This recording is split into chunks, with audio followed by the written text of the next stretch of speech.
Hello everyone. Are you tired of that low disk space warning? It can slow down your device and block vital updates. Today, I will show you how to use Storage Sense to keep your storage under control automatically. To start, open your Start menu and select Settings.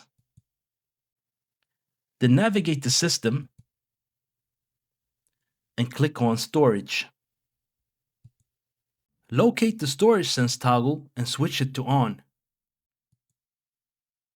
This allows Windows to clear out digital clutter like temporary files without you having to lift a finger.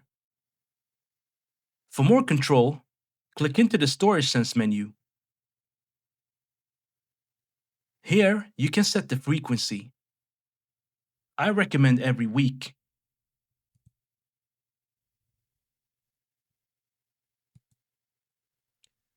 And you can also choose when you want to empty your recycle bin.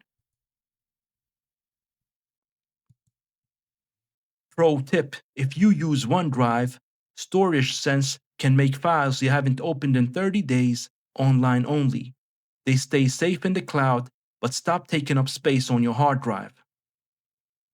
Lastly, just make sure you're signed in and connected to the internet, so Storage Sense can run automatically in the background. Set it up once and let Windows take care of the cleanup for you. These small steps help keep your system running smoothly. Don't forget to subscribe to Libertechia for more practical tech tips, and I will see you in the next video.